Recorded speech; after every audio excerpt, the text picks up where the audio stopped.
ఈ ఎండలకి చల్లగా ఏదో ఒకటి తాగాలి అనిపిస్తూ ఉంటుంది కదా. ఆర్టిఫిషియల్ కలర్స్, ఫ్లేవర్స్ యూజ్ చేయకుండా మిల్క్తో సూపర్ టేస్టీగా ఈ విధంగా ఒకసారి డ్రింక్ చేసుకొని తాగండి. చాలా టేస్టీగా ఉంటుంది. చాలామంది పిల్లలు మిల్క్ కూడా తాగరు కదా. అలాంటి వాళ్ళకి ఇలా చేసి ఇచ్చారంటే ఇష్టంగా తాగుతారు. సింపుల్గా అయిపోతుంది. చల్లగా ఉంటుంది కదా. పిల్లలు చాలా ఇష్టంగా తాగుతారనమాట. వాటర్ మిలాన్ తీసుకొని ఈ విధంగా కట్ చేసుకొని విత్తనాలు ఏమీ లేకుండా చిన్న ముక్కలుగా కట్ చేసుకోవాలి. వాటర్ మిలనే కాదు, మీకు ఏ ఫ్రూట్ ఇష్టం ఉంటే ఆ ఫ్రూట్ని యాడ్ చేసుకుంటే సరిపోతుంది. చూసారు కదా, ఈజీగా వచ్చేస్తాయి అనమాట. ఈ విధంగా చిన్న ముక్కలుగా కట్ చేసుకోవాలి. కాచి చల్లార్చిన మిల్క్ని వడకట్టుకోవాలి, మీగడేమీ లేకుండా. స్వీట్ కోసం మనం మిల్క్ మేడ్ యాడ్ చేశాను.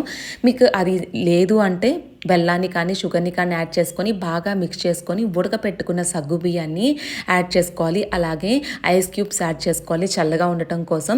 అలాగే మీ దగ్గర చియా సీడ్స్ ఉంటే చియా సీడ్స్, లేకపోతే సబ్జా గింజలు వేసేసుకొని అలాగే వాటర్ మిలాన్ యాడ్ చేసుకొని, మీ దగ్గర ఇంకో ఫ్రూట్ ఉంటే అది కూడా యాడ్ చేసుకొని చక్కగా మిక్స్ చేసుకుంటే సూపర్ టేస్టీ డ్రింక్ తయారైపోతుంది. తప్పకుండా ట్రై చేయండి.